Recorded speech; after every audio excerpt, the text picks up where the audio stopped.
Welcome, ladies. Get yourself set up.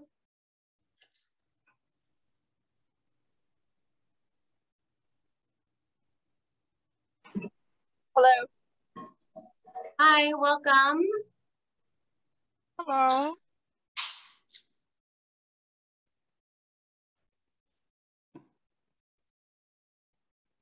All right, we are bringing more people in here.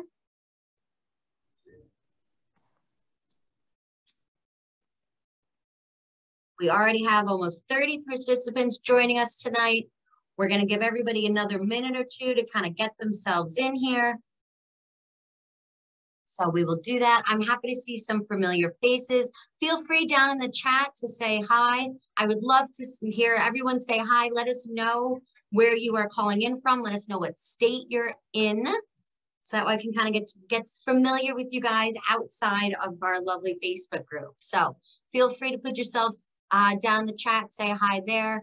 I see, oh, Danita, hi, how you doing? Glad you're joining from, and you're in Tennessee, all right. Who else we got? Elizabeth, who's also in New York, like I am. Michael and I actually are both in New York. Jenny, hi. Good to see you on. Glad you made it. We got a lot of New Yorkers. I got Shannon from Virginia. Hope you're doing well tonight. So we're going to give everybody another minute or two to kind of get in here and get situated. I'm going to have you guys on mute for the time being, but I'm going to be in charge of the chat box down there. So feel free to put your questions down there as we go on. And then at the end, after Michael's presentation, in my presentation, we're going to be able to go through some Q&A then, all right? So we got Texas. We got so many people from New York. I feel like I should have just done this in person if everyone was going to be right around the corner from me. We got Natalie in Texas, Ashley in Florida. Ashley Wise, how are you both in Florida and Ohio? I'm very curious. Unless you're in Miami, Ohio, I'd really like to know how you're in both states. Then we got, oh, Jessica from Long Island. How you doing, Jessica? Well, good. We got a bunch of people in here. I'm going to give everybody another minute or two to sign on in. But otherwise, we will get started in a second. If you haven't put yourself down in the chat, let me know where you are. Please make sure to do that. We'll let in a couple more people coming to join us now. All right. We got Maycom coming in from Florida, which is great. All right. Kimberly in New York as well. Good. Nice to see everybody tonight. It's nice to see some cameras. Hi, Kat, who's out in California. Nice to see you. All right. So as I said, for right now, I'm going to keep you guys on mute for the time being as we kind of go through some of our information tonight. Feel free to use that chat box, right? I'm going to be moderating that and making sure to keep an eye out for any of our questions. And then at the end, we're going to have our Q&A session. So then I can take you guys off mute to ask some questions, okay? Ashley, thank you so much for explaining, and way to be a lady landlord by living in Florida where you currently are, but also having a home in Ohio. So I love getting to see that. Thank you. All right, so let's get started. So first thing I'm going to share my screen over here, and actually, I'm hoping I'm going to share my screen. 1 second here.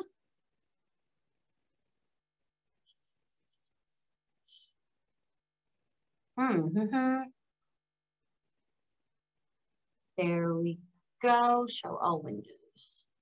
Let me pull up the right screen. There we go. All right. So for those of you that can and have your cameras on, give me a shake of the head if you can see my camera, if you can see my screen, please. All right, good. I'm seeing Jessica give me the thumbs up. Michael give me the thumbs up. Fantastic. So, all right, let me click slide here.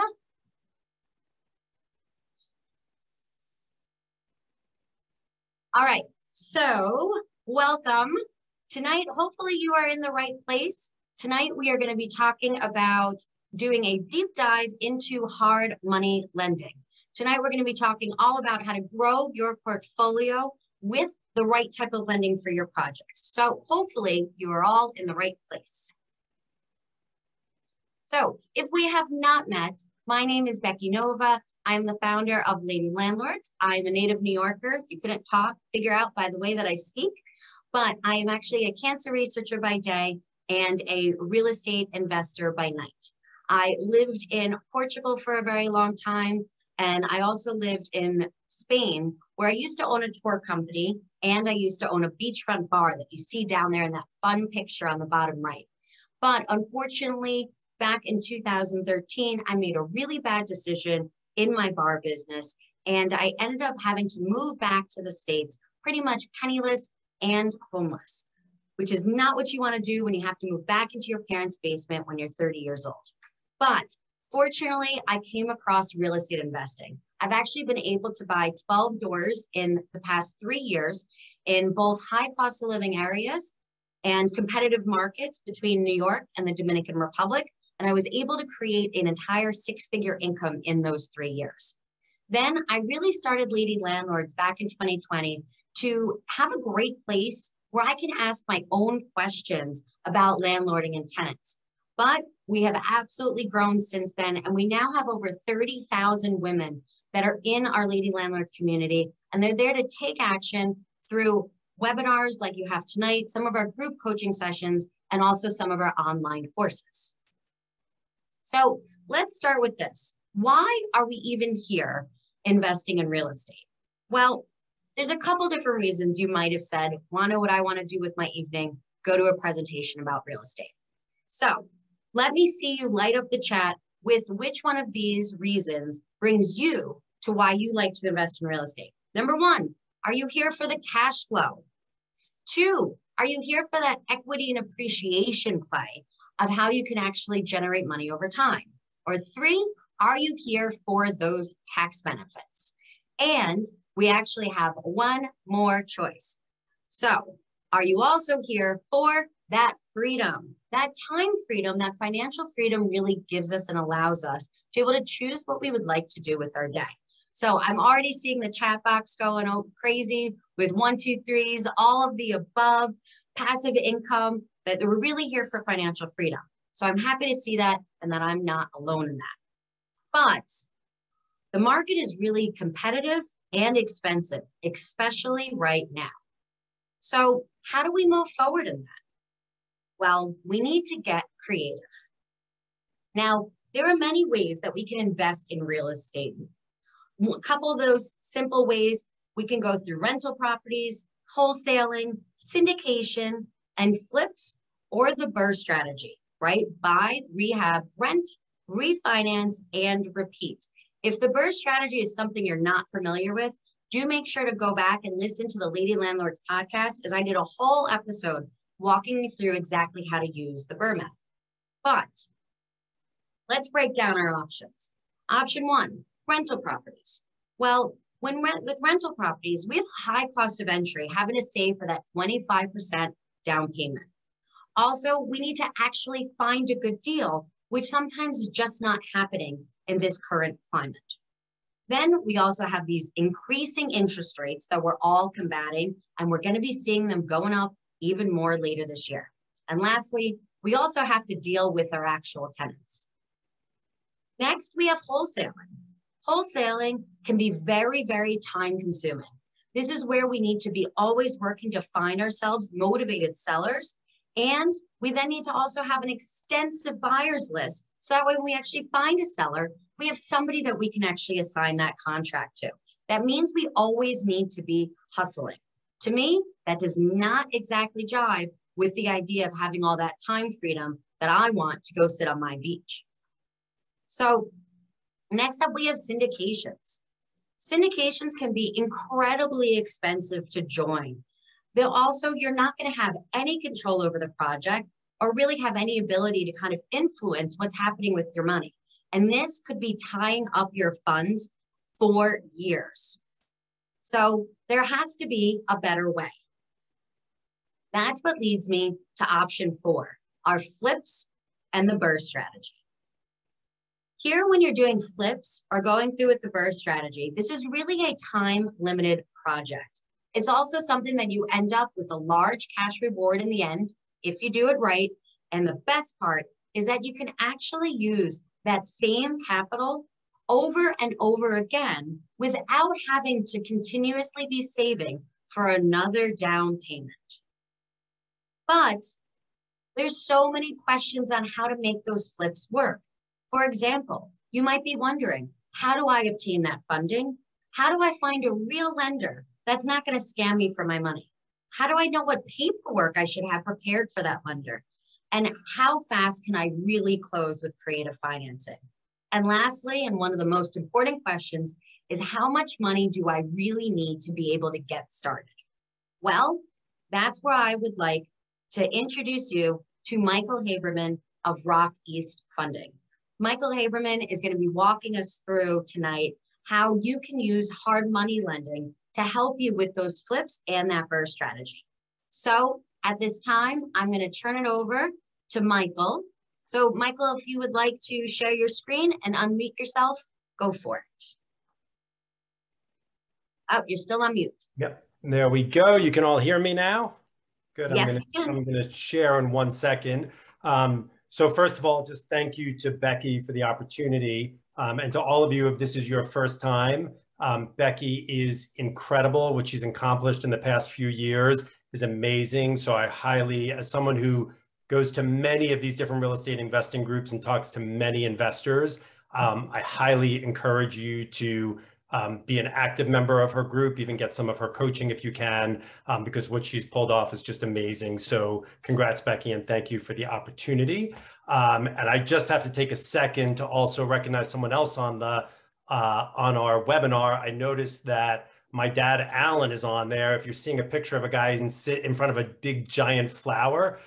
So not bragging, but my dad is considered, widely considered one of the founders of this modern version of hard money. He started doing it about 30 years ago in New York City, and really created the model. A lot of the lenders you come across are working off sort of the templates and ideas that he and his partner created. So I've been fortunate to learn from the best. But Becky, do not unmute him, because if I make any mistakes, he'll correct me, and I don't want to be corrected. But no pressure there. Yeah, glad he could be on. So I'm just going to share my screen now. Here we go. Yep, I see you now. You guys, you see the PowerPoint? Yes. All right. So what are we talking about today? We're talking about hard money for real estate investors. Just before we do that, let me get to start the slideshow. There we go. So just a little bit about us, so you have an idea of who's talking to you. We are a family-owned business. We've been lending in the tri-state area for, as I said, almost 30 years, and now can lend pretty much anywhere in the country, other than a handful of states, which we typically don't come across. I saw Texas, Florida, Ohio, all those places are perfectly fine. We've done more than $10,000 loans totaling well over $2 billion. And we do residential and commercial loans. Now, to clarify, in our industry, commercial means multifamily, more than 4 units. We don't do any sort of pure restaurant, office building, that kind of commercial, but we do mixed use on a case-by-case basis. But lesson number 1, if someone says commercial, it could just mean more than 4 units. That's often considered a commercial building. Real quick, what will we do when it comes to purchase, renovation, and construction loans, which are what we call hard money loans? Why hard money? Some people think it's because they're hard to get. That's not really true. Some people think because the lenders are hard, and if you don't pay us back, we come after you. Also not true. Initially, it was because you were lending against a hard asset, a building, which was a hard asset, and the term hard money came to be. Back when my dad started, they might not even run credit. They might not even look at experience. That's changed a bit, but at its core, it's still lending against a hard asset, and so hard money. What lenders, now I'm going to give a little bit of a caveat, just because I think you all know we're in a little bit of crazy times, and some of the numbers I'm going to give you might be different by the time we get off this webinar, which is a little of exaggeration, but in a week they could be a little bit different. interest rates are moving, leverage is moving. So don't hold me to the specific detail if something changes in the next few days. But in general, when we're doing a purchase, renovation, construction loan, we'll lend between 80 and 90% of the purchase price. We'll lend up to 100% of the renovation cost. Now, the other type of loan we do, which we're going to talk a little bit about, is called a DSCR loan. So that, unlike a hard money loan where you're buying a distressed property that's going to be purchased, renovated, and then either sold or refinanced, a DSCR loan is on a rental property where it's up to snuff, you have tenants paying, and you want to not provide tax returns, and you want to not provide W-2s, but you still want to get a loan based on the cash flow, also known as the debt service coverage ratio, thus a DSCR loan. And on those loans, depending, we can do cash outs or purchases, and we can do up to 80% LTV. And again, that's the highlight of the two types of loans we do, and then we're going to get into a little bit more detail on them. So I always like to start with this, as I said, where hard money comes from. And I think there's two types of hard money. This picture is the person who has very bad credit. They're overrun with bills, and they might see that commercial on TV that says, we're going to take all your problems and make them go away. And then at the end of the day, you realize that someone consolidated your loans and you paid them thousands of dollars, and you're paying them a 25% interest rate. That's sometimes what people consider hard money. Our hard money, as we said, is different. Our hard money is against a hard asset, lending against real estate. So why would you get a hard money loan? As I said before, you're getting a hard money loan because you're going to buy a distressed property that you're typically going to renovate. So reason number one that you would get a hard money loan is simply because a bank is not going to fund it. So you bought a property at a foreclosure, you bought a property that's been vacant for years, and you're going to renovate that property and either sell it or refinance it and put tenants in it. But right now the bank's going to come by and say, we don't want to go anywhere near that. That building's not worth anything. Well, what we're going to do as a hard money lender is we're going to look at the potential of that building. We're going to look at what's called the after repair value. And we're going to give you a loan based on what we know that building can be worth, not what it's worth today. The second reason you might buy it is because you want to drive up the appreciation and cash out. So I had a case today where someone is buying a pretty decent property. He's buying it for $1 million. He's getting a good deal, but there's tenants in there. He could go to a bank. If he went to a bank, the bank might give him 75% of that purchase price, so $750,000, and he'll put down $250,000, and now he's in a loan for 20 or 30 years. Remember, he has $250,000 down. Well, we got that property appraised, and if he puts a little bit of money into it, that building is actually worth $2.5 million. So we're going to give him a loan of about $750,000. He'll put his $250,000 in to buy that property. Then he's going to do a little bit of renovations, and about 6 months, we will refinance him at the value of $2.5 million. And he'll be able to get 75% of that number, almost $2 million.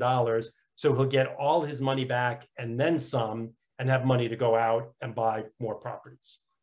And the third reason is you're in a situation where you need to close quickly. It might be a property that you're going to hold as a rental. It doesn't need to be renovated, but you're getting a good deal because you said, I can close in 30 days no matter what. And that's a situation where a hard money loan can help you as well. So a little bit, what is sort of the terms about a hard money loan or acquisition renovation loan? So they're short-term loans, so your interest rates are going to be higher, anywhere from 10 to 14%. A couple of months ago, I would have told you 8 to 12%, but as I said, rates have been going up. You're going to pay upfront points. If you don't know what that is, a point is equal to 1% of your loan amount. So if it's a $100,000 loan, a point is $1,000, and you're going to pay 2 to 4 points on that loan. They're typically 1 to 2 year loans to give you time to do renovations to force up that appreciation. However, the key with a hard money loan is there's no prepayment penalty. So if you get that project done in a month or 2 months or 3 months, there's no problem. You sell that property, you refinance that property, you pay us off, and you move on to your next project. You're only going to make interest payments. Again, likely the property's vacant. This keeps your costs down. So it's only an interest-only payment.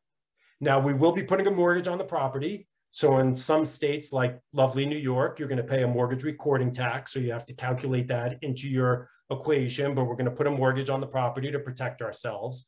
We are going to require you to do a personal guarantee, as most hard money lenders will, which basically means you're saying, I'm standing behind this. If it goes bad, I'm going to work with you to try and resolve this loan.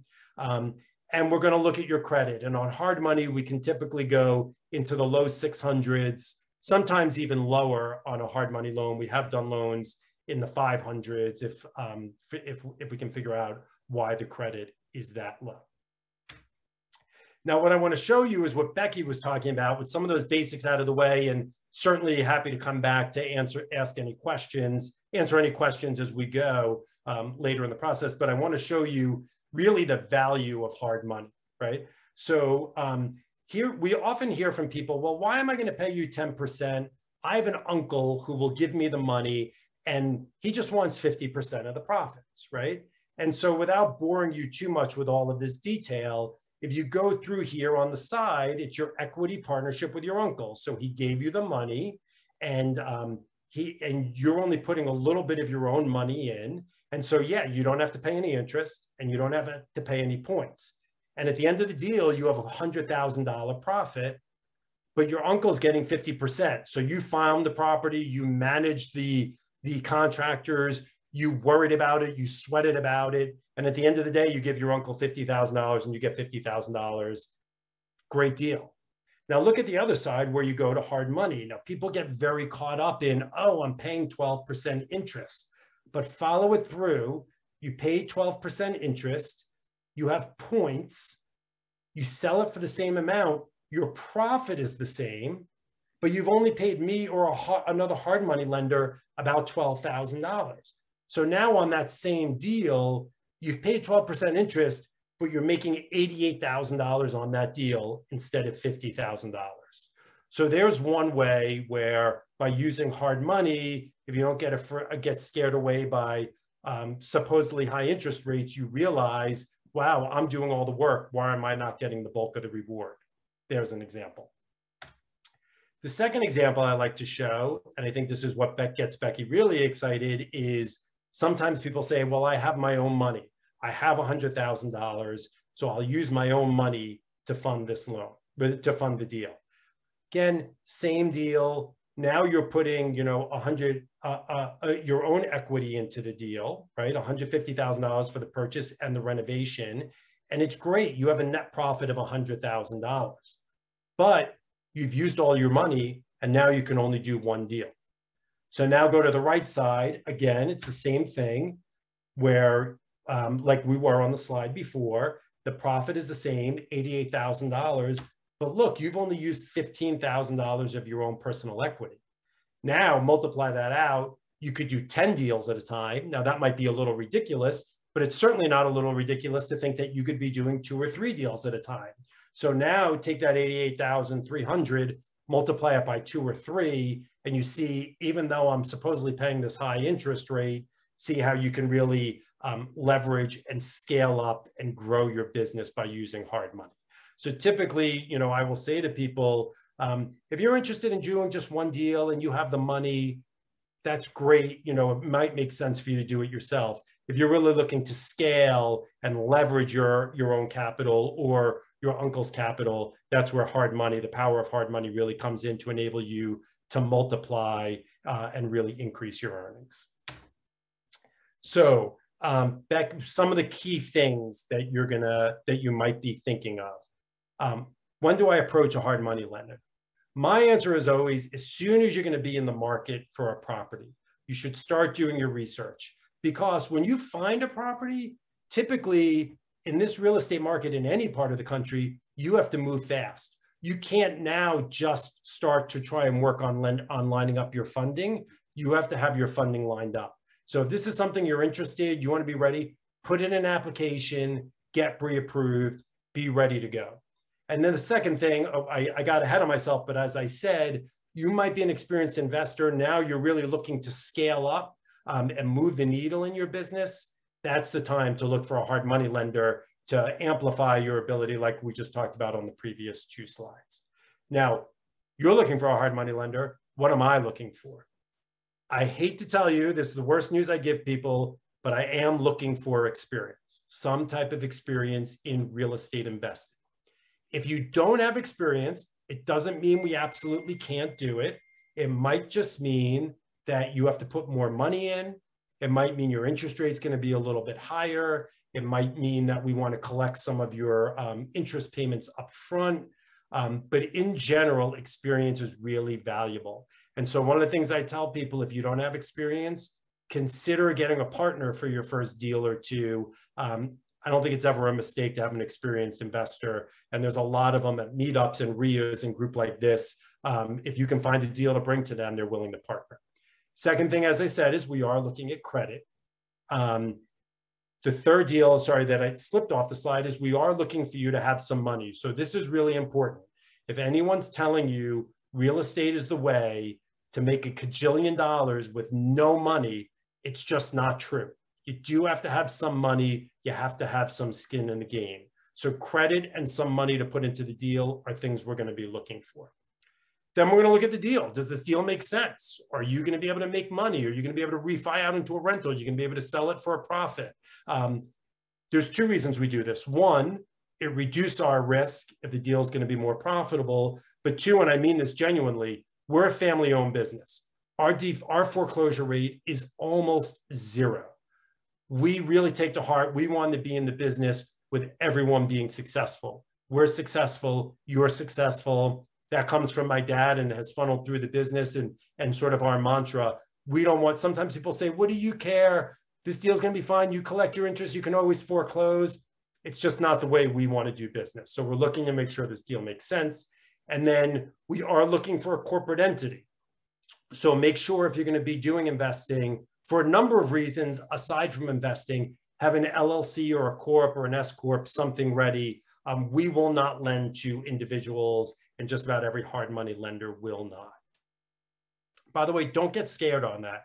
Setting up a corporate entity is very easy, and it doesn't cost you a lot of money. Other key questions, what should I look out for?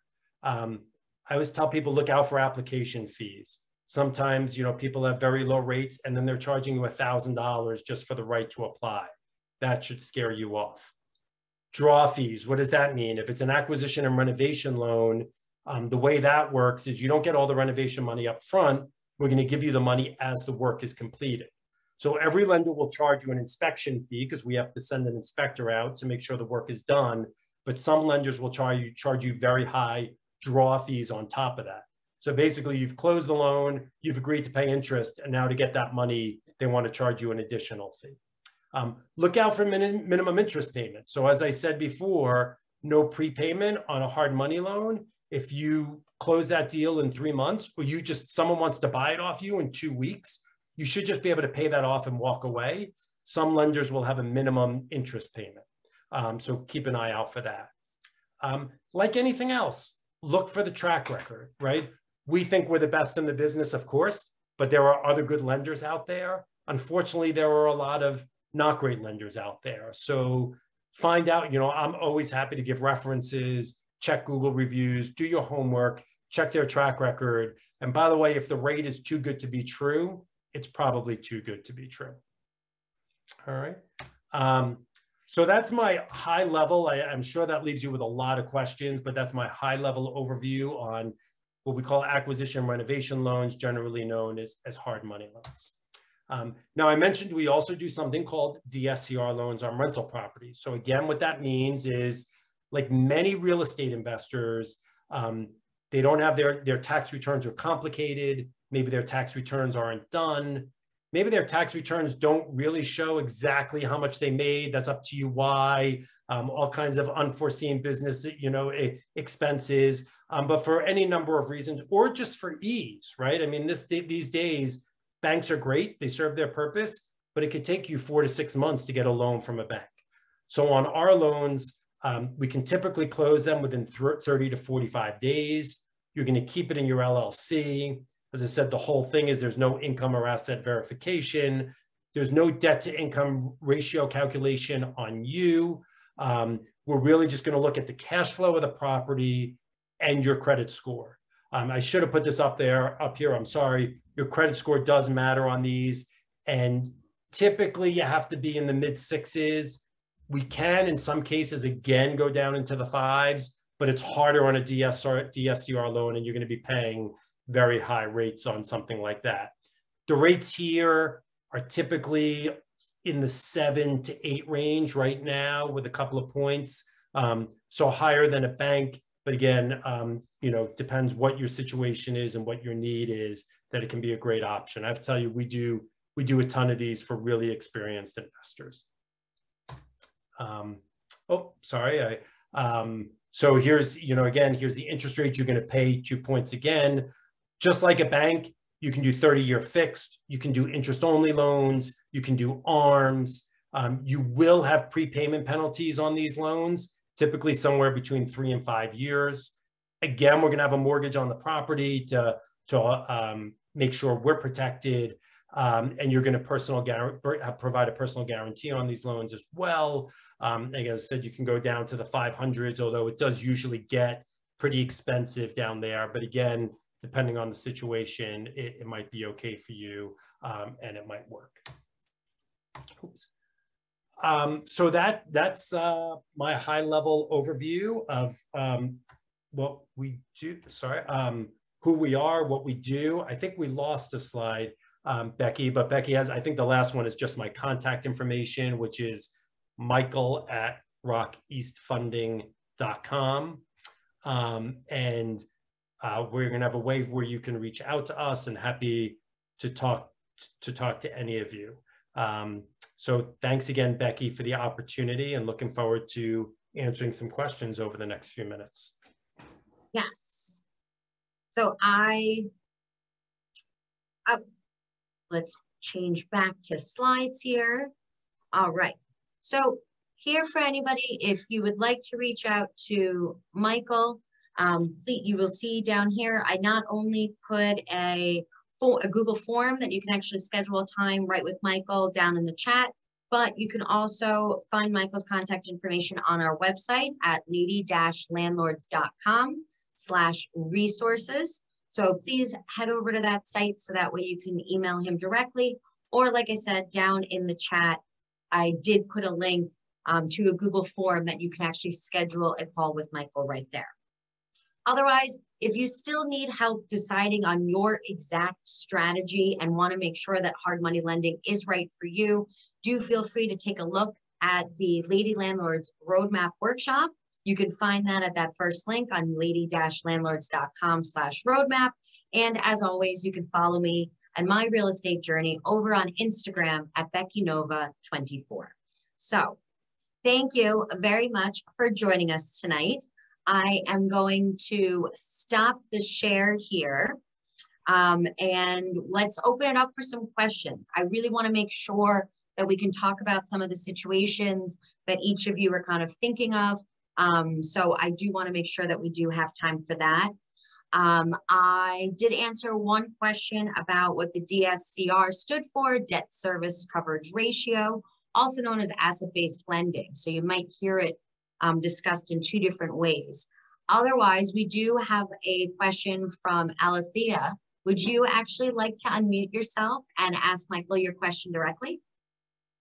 Sure. Hi, everyone. My name is Alethea. I'm in New York as well. I actually had a couple of questions. The first one, I guess, Becky, I can ask you that later. But for a hard money loan, how much capital do you need versus how much you're borrowing? What's the ideal number?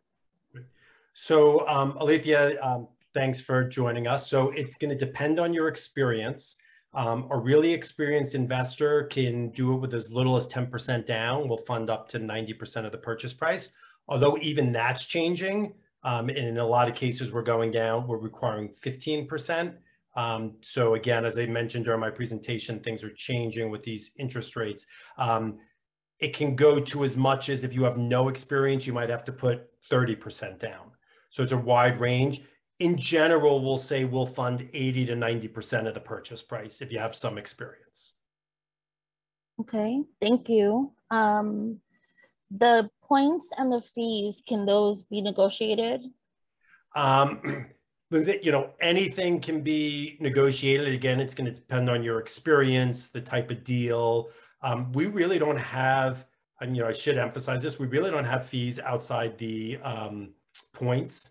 Again, some lenders do, so it's something I warn you to be careful about. By the way, when I say what other lenders do, doesn't mean it's bad. Just always make sure you're comparing apples to apples, right? Somebody tells you 6% and 2 points, take a close look, because there might be a $2,000 origination fee, all kinds of things. So just make sure you're comparing apples to apples. So, we're always looking to see, we'd like to do the deal. Sometimes, there's just someone with a better product for a particular situation, they can do a better deal. But it just depends on the experience, the strength of the deal, et cetera. Thank you so much. Thanks for being on tonight. Does anyone else have any questions about hard money lending? Judy, I'll ask Judy's question unless, Judy, you want to unmute yourself? No, I'll read it out for her. Judy's asking, Michael, is there a hard credit pull for the application? There is. We do what's called a tri-merge. So we get it from all three of the credit bureaus, and we, like a bank, take the middle score. So if one of them's a 700 and one of them's a 710 and one's a 720, we're going to consider your credit score to be a 710. Gotcha. Thank you. Anyone else have other questions? I'd love to see in the chat, put a Y down if tonight's webinar made you say, hey, actually, I do think I want to go the hard money route, or put an N if you're like, wow, this is not what I thought. I just kind of want to see. So Christelle is saying yes. I'd love to see what people thought after learning more about it. Oh, we got a lot of Y's here. Okay. We got a lot of Y's. Okay, I got a maybe. But okay, good. I got a lot of Y's down here. So I'm happy this is helpful. Maybe, exactly. That's a tool in the toolbox. That was something that I said. It's great to make sure, especially with the way that the market looks right now, we want to make sure that we all know all of our strategies, so that way we can employ them when they really are appropriate for us. Good. Melissa says, needs to work on the experience right now. Eugenia says, Michael, what's the range for the rates that you're seeing now?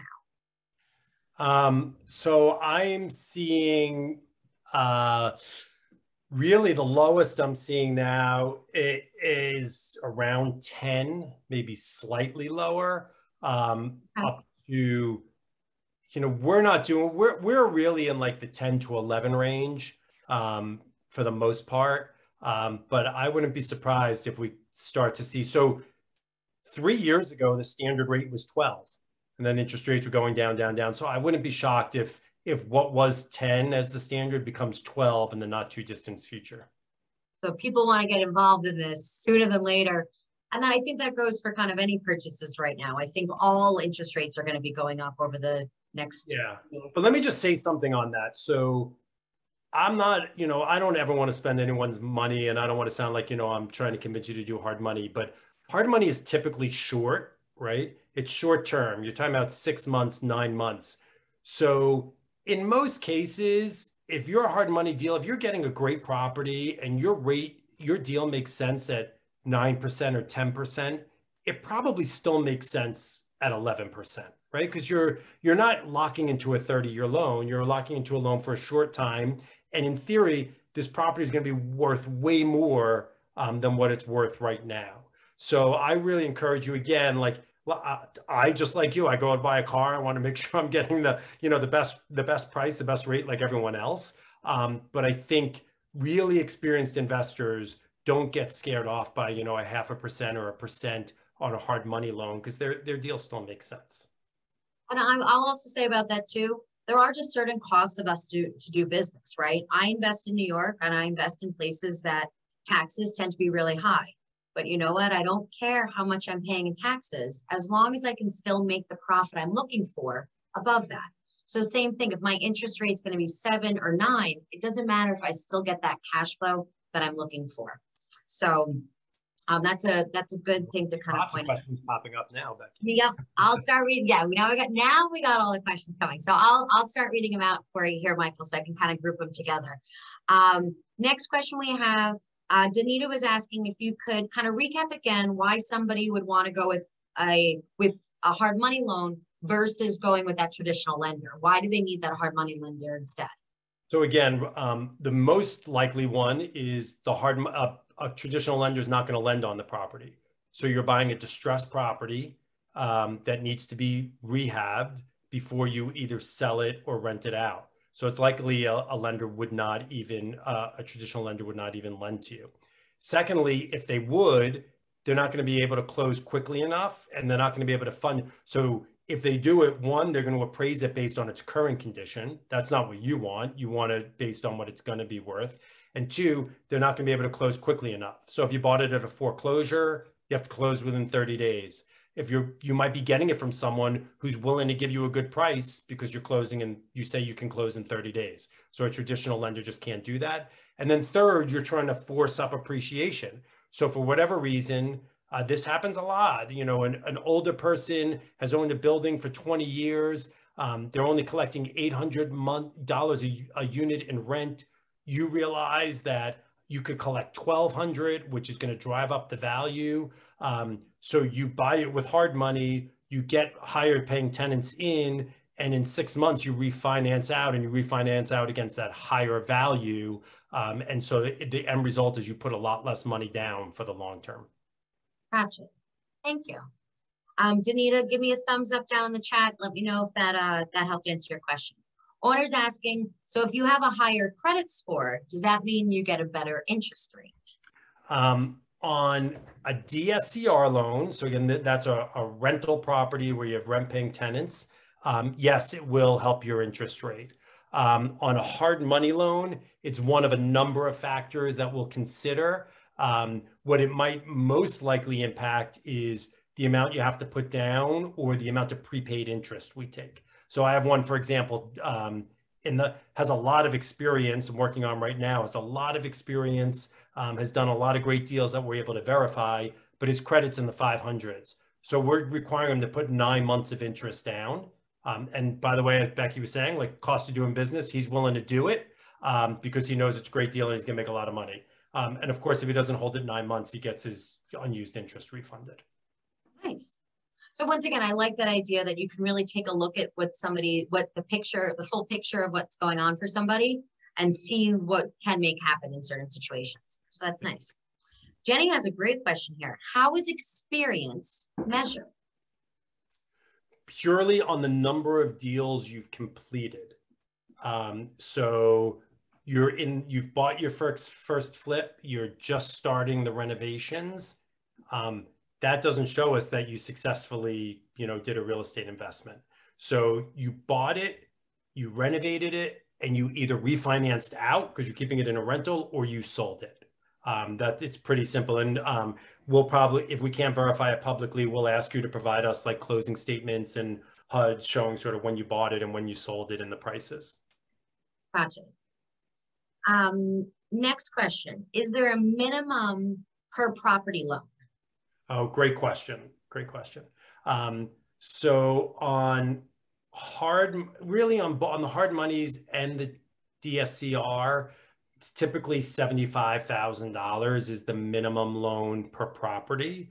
On hard money, we do have some more flexibility. So this is one of my favorite stories. We took a chance on a young man, I think he was 22 at the time, with a $30,000 loan and then a $40,000 loan. He was doing very small projects in a very distressed neighborhood in New York. So the prices were exceptionally low, but I just had a feeling about him. And this year alone, we funded 3 ground up construction loans with him, you know, probably over $1 million in total. So because we're a family owned business, we do have that flexibility to sort of make those judgments. But in general, we're not going to just do, you know, like I think we got one actually from one of your people yesterday, Becky, looking for a $25,000 loan. That's really difficult for us to do. Gotcha. Thank you. Next question up. Do you lend in all 50 states? We lend in 44 states. As so of guess which one he doesn't. So believe it or not, most of them might not be that surprising. North Dakota, South Dakota, West Virginia, and then Minnesota, Vermont, and Oregon. And typically the reason is lenders like us are not licensed in general. That's why we have to lend to an LLC. It has to be a commercial loan because we can't do your home mortgage. I should have said that. We can't do anything owner occupied. In these states, they have additional requirements, which would probably require us to be licensed or have a presence or something. So that's why we don't do there. And in general, is hard money lenders, are they licensed, or is the whole industry really not licensed? In general, they are not licensed. Sometimes you might have someone who also does owner occupied, so they're licensed for that. But usually they're not licensed. Right. So that kind of almost is how to tell the difference a little bit between a traditional lender, right, that you would go and get an FHA or a conventional mortgage versus a hard money lender, right? So when you say unlicensed, it doesn't mean that you're doing something wrong. It's just the idea that it's different compared to a traditional lender. Just no licenses are required, so we don't have them. Gotcha. Next up, Judy asks, after borrowing a hard money loan with you, does she need to refinance with you, or can she go wherever she wants? Absolutely not. You can go wherever you want. If you're going to keep it as a rental, I'm pretty happy to say lots of our clients do stick with us. It makes it a little bit easier. So one of the things you should know, and I didn't say this up front, we're not a broker when it comes to hard money. We're a direct lender. So it's another thing to watch out for. I'm going to remember to add this to the slide.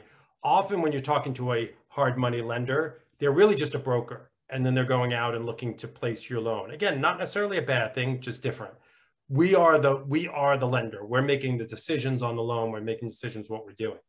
On the Dscr loans, those are 30-year loans. So those loans, we are not the lender. We're fully transparent about that. We're I guess technically a broker, but we're not a broker in that we only work with 1 or 2 lenders. So we know if we can do the deal. We have a very close relationship with them. We're not going to go sort of seeing if we can do the loan. But the advantage is from beginning to end, you're working with us. We have your information, but it is, whether you come to us or to someone else, it is a refinance. So there's some cost involved in that. But again, if it's a good deal, it's a cost of doing business. But that's a good thing. And thanks for that question, because I bet there are lenders out there who try to convince you that you have to refinance with them, but you don't. You can go refinance wherever you want. And that's also important. I like the idea that you did mention the idea that you are a direct lender. There are definitely situations that you'll see in other Facebook groups, not of course Lady Landlords, where you'll see a lot of people that are like, yeah, I can fund that. Yeah, I can fund that. And they come up with very interesting creative names to call themselves, but they usually are kind of just putting you in touch with other people, and they don't usually necessarily have the funds to lend you themselves. So that's definitely another question you want to make sure to ask when you're vetting a hard money lender. Now, next question up from Melissa. If she has an existing corporation, can she use that to make the purchase, or would you require her to have a separate entity that is strictly for real estate investing? Nope, you could use that corporate entity. This is out of my expertise. I think a lawyer, depending what it is, your lawyer or accountant might encourage you to set up something. Like if it's I don't know if you own a yoga studio and you're going to do it in the yoga studio, it's okay with us. It might, expose you to other issues, but for us, as long as it's a corporate entity. And as I said before during the presentation, a lot of people, they go to legal Zoom, is that what it's called? And Legal where they Zoom. pay their lawyer, $2,000 to set up their LLC. In most states, because I do them a lot for our business, and you can go to the state website and in 10 minutes you can set up an LLC and you get your articles of organization or your certificate of incorporation instantaneously. And then you go to the IRS website and you get an EIN letter in a matter of minutes. And then the only piece left is an operating agreement, but you can go on the internet, or if it's just you, a sole member, you can download a very simple sole member LLC operating agreement, and that's all you need. So if you're very busy and you don't have the time and you want to pay someone to do it, that's fine. But literally, I do them all the time. The other thing, Becky, I forgot to say, usually, I should have said, I am a real estate investor as well, just a starting one. And I actually got my start because Becky made me, because we were on another webinar and she said, everyone commit to what they're going to do this year. And I committed to having my first property in 2021, and I did. So now I need Becky to hold me accountable to get my second one in 2022, because I've been a little slow, but I have a 2-family, and I did exactly the BRRRR method. I bought it, I renovated it, I refinanced out with one of our loans, and now I have tenants in there. So I am a fellow investor. I'm putting you on my sticky wall of goals that I have over here of the clients I work with. So there you go, written down. You are now on my sticky wall. All right. So I'm holding you to that. All right. Next question that we have here, Diana asks, what do partnerships look like for new investors that you lend to? What would that structure look like for them? I'm not sure if you mean when I said I suggest you get a partner if you're a new investor. So, my guess is yes. Yeah. So typically, again, Becky and I both know a lot of them depending on your market, but there are meetup groups on meetup.com. There are RIAs, which are franchise real estate investor associations. And typically in those groups, you'll find a mixture of less experienced or new people, and you'll find experienced people. And often those experienced people have deals and they're always looking for more. But if you say, hey, listen, I have a really strong deal, but I don't have the experience or I can't get a loan, would you be willing to be my partner on this deal? So you create an LLC where you're both partners of the LLC. You decide what percent you're getting, what percent they're getting of the profit. You sort of figure out that. Maybe you're putting in equal amounts of money. Maybe you're putting in all the money because they have the experience and they don't have to put in the money. Maybe they're getting more profit. Maybe you're getting more profit because you're doing the work.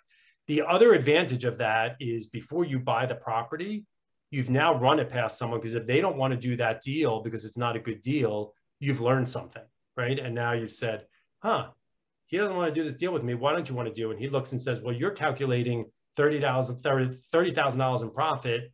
You think it's going to take you 3 months. There's no way it's taking you 3 months. It's going to take you 6 months. You forgot about mortgage recording tax. You forgot about real estate broker fees, whatever the number might be.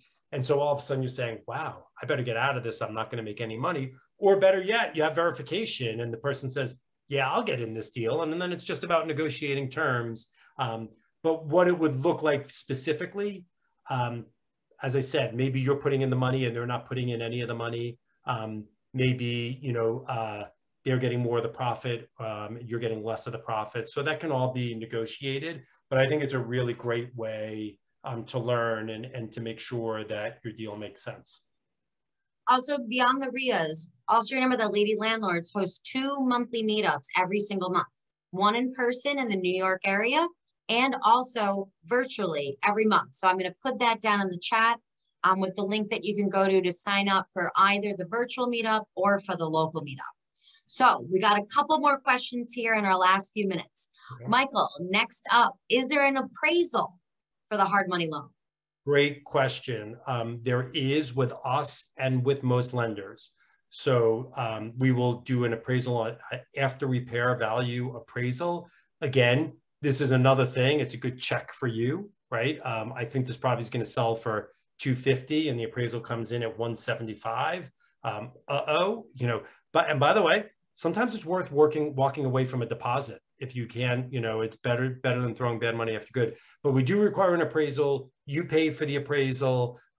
We work with local appraisers who we know, who we have relationships with. Many lenders do not. They work with something called an appraisal management company, which means it's totally blind, which there's a reason for it. We just don't think it works as well with hard money. We want people who understand our business, understand our clients. And the benefit is some of our clients are doing deal after deal after deal. So the appraiser really gets to know the quality of their work. And if they see that you do high quality work, they can give a higher value on your next deal because they kind of know the kind of work that you're doing. But great question. I know some people say, oh, I know lenders who don't require appraisals. It's a non-negotiable for us. It's just important and something we require. Sounds scary actually without it. Yeah, I agree. I would never do it. Yeah. Another question that came in was, do you lend on business credit or personal credit? We lend on your personal credit score. Thank you. And you don't need business credit. Some people say, oh, I'm creating a new LLC and it doesn't have any credit. We don't care. You can create the LLC tonight and we'll close the loan tomorrow. Yep, because you're still working on the personal credit. Yep. Makes sense. For DSCR loans, are there any limitations to the kind of properties that you can purchase? Probably meaning a short-term rental, commercial, yes, that direction. That's another great question. So we do have a product for short-term rentals. We do have a product for mixed use. We can go up to, as of now, we can go up to 29 units on the DSCR loans, but we cannot do pure commercial. So no office buildings, no malls, no, you know, little deli next to a hair salon. It's got to be primarily a residential property. And just so you know, right now, we can still do mixed use properties. It's getting very difficult to do mixed use properties just in this environment for some reason. Where the money's coming from at the end of the day, they're a little squeamish on mixed use. So if you're looking at something mixed use, definitely check out and make sure you can get your financing before you put too much of a deposit down. Thank you. All right, I think we got like 2 more in our last 2 minutes here. Elena asks, are loans on rentals amortized and how high are prepayment fees? Loans on the rentals are amortized. So the different ways to do it, but it's typically over 30 years that it's going to be amortized. And the prepayment penalty ranges anywhere from a solid 5 years at a 5% penalty to something called a step down. So it's a 5, 4, 3, 2, 1, which means in year 1, if you paid it off, you'd pay a 5% penalty. In year 2, you'd pay a 4% penalty. In year 3, you'd pay a 3% penalty. And there's different versions of that. There's a 3-2-1. There's a 4-3-2-1. The shorter the prepayment, the higher your rate's going to be, or the more points you're going to be. But on those DSCR loans, the investors do, it's a different model, and they have to make sure they're getting some profit for doing the loan. Next question with Judy. Since you are the lender and not a broker, does that mean you charge less fees?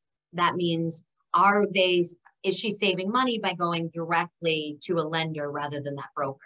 I would say in general, yes. It all depends on the broker, how it works. The broker might, you know, be charging you 2 points, for example, and the lender's willing to take, you know, one of those points and give the broker a point. I mean, I've seen people pay 4 points because they're paying 2 points on the loan and then they're paying 2 points to the broker. And honestly, in this day and age in hard money, just go on Google and Google hard money lenders. And, you know, when you speak to someone, ask them, are you a broker or are you a lender? But it's not in all cases. There are cases where they work with a lender who will pay them for bringing them the loan, so it doesn't cost you anymore. Right. All right, last question, Michael. You've done great in this like rapid fire round I've been throwing at you. Jessica asks, if I were to buy a condo in an S corp and rent it out only occasionally, would there be a loan that she could qualify with you? So there's a lot of loaded questions in there. So the first thing on a condo is you have to find out if it's warrantable or not warrantable, which has to do with what percentage of the units are owner occupied versus not owner occupied. And the homeowners association, the management company, can give you the answer to that question. We think only do warrantable, although we might be able to do non-warrantable, but it's going to cost you more.